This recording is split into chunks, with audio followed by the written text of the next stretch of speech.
সালাম প্রদান করো।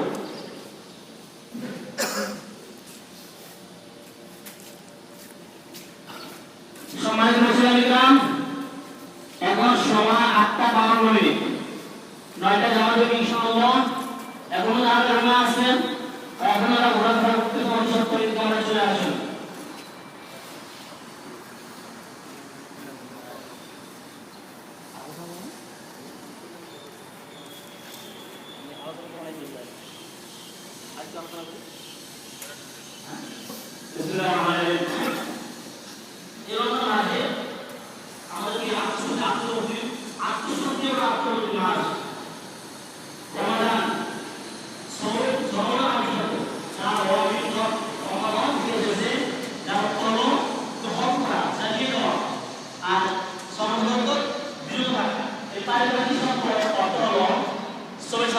আল্লাহ তাআলা সন্তুষ্টি অর্জনের লক্ষ্যে সবে সাথী হইতে এবং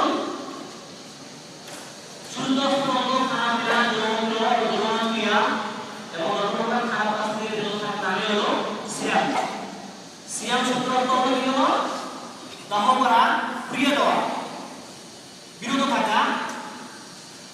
আর আরেকটা শব্দের অর্থ হলো যে সবে সাথী হইতে শুদ্ধ অস্ত্র বলত ততপ্রকার খারাপ কাজ তাহাবিরা দৌড়িয়া ততপ্রকার খারাপ কাজ থেকে বিরত থাকা আমি হলো রোজা বা সিয়াম।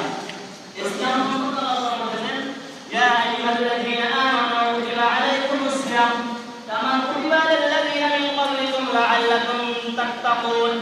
হে মুমিনগণ, তোমাদের উপর রোজা ফরজ করা হয়েছে যেমন ফরজ করা হয়েছিল পূর্ববর্তী নবী ও রাসূলদের উপর, তাদের উম্মতের উপর। এই রোজা তোমাদের জন্য এই জন্য ফরজ করা হয়েছে যাতে তোমরা কি মুত্তাকি হতে পারো, তাকওয়া অর্জন করতে পারো। আল্লাহ তাআলা বলেছেন ইয়া আইয়ুহাল্লাযীনা আমানু কুতিবা আলাইকুমুস সিয়াম কামা কুতিবা আলাল্লাযীনা মিন ক্বাবলিকুম। হে ঈমানদারগণ, তোমাদের উপর নামাজ তোমাদের রোজা ফরজ করা হয়েছে, তোমাদের উপর সওম ফরজ করা হয়েছে যেমন ফরজ করা হয়েছে পূর্ববর্তী নবীর উপর, পূর্ববর্তী নবীর উপর। আশা করি আল্লাহ তোমাদের করবে তাকে তাকওয়া অর্জন করবে।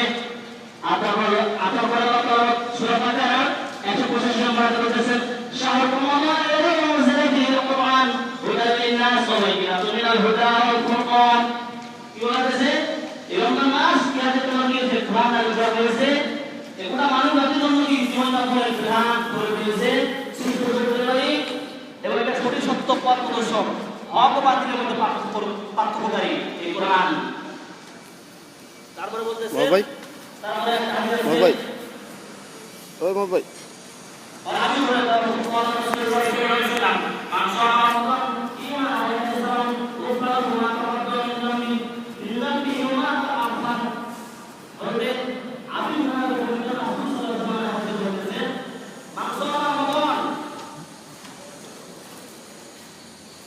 যে লোক রমজান মাসে রাখবে ঈমান আলাইহিসসালাম, ঈমান ও ইয়াকিনের সহকারে উফরা নামে তাকে মাফ করে দেওয়া হয়েছে। বলে সুবহানাল্লাহ, সুবহানাল্লাহ। আগে মাফ করে দেওয়া হয়েছে, মাতা কথা না ভুলেরা গুনাহ করেছে।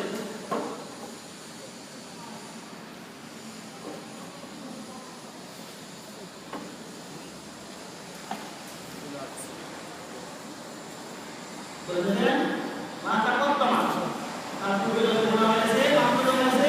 ইন্দামি মাতা কথা এবং ভুলেরা করে যত গুনাহ করা হয়েছে আল্লাহ তাআলা সমস্ত গুনাহ মাফ করে দেন। সুবহানাল্লাহ।